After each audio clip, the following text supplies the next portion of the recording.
Hello everyone. आज मैं आप लोगों से बिल्कुल रियलिटी की बात करूंगी, इसलिए वीडियो को एंड तक ज़रूर देखना।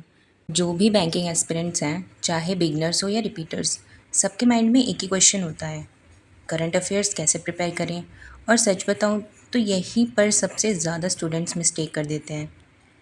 एक्चुअली मैं भी सेम गलती कर रही थी, लेकिन जब लास्ट ईयर मेरा IBPS PO का एग्ज़ाम हुआ, तब मुझे रियलाइज़ हुआ कि प्रॉब्लम कहाँ थी। मैंने अपनी स्ट्रैटेजी चेंज की और ट्रस्ट मी, मुझे उसका बहुत फ़ायदा मिला। बहुत लोग बोलते हैं कि PDF से पढ़ लो या डेली कौन पढ़ेगा, कितना भी पढ़ लो याद ही नहीं होता। देखो, सबकी लर्निंग एबिलिटी अलग होती है।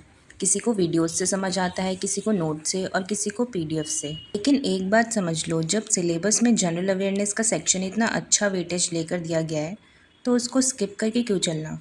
सबसे बड़ी मिस्टेक क्या होती है, स्टूडेंट्स इस सब्जेक्ट को सीरियसली ही नहीं लेते।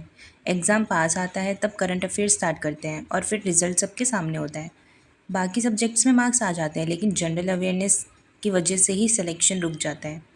इसलिए मेरी आप सबको एक जेन्युइन एडवाइस है कि करंट अफेयर्स को डेली कवर करो।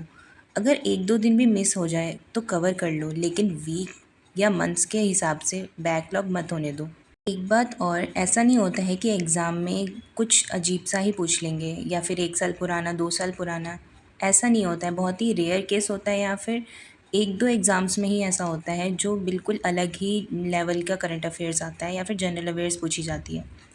वो मोस्टली स्टैटिक पार्ट ही होता है जो हमसे पूछा जाता है, तो वो रिलेट करता है कहीं ना कहीं जो हम करंट अफेयर्स पढ़ रहे होते हैं। तो करंट अफेयर्स का मेजर पोर्शन रीसेंट मंथ से ही आता है मोस्टली। और ये भी डिपेंड करता है कि आप कौन सा एग्ज़ाम दे रहे हो और उसका वेटेज कितना है।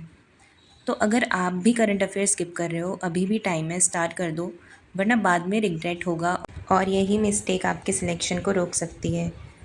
आई होप ये वीडियो आपके आने वाले एग्ज़ाम्स में काफ़ी हेल्पफुल रहेगी। Thank you everyone.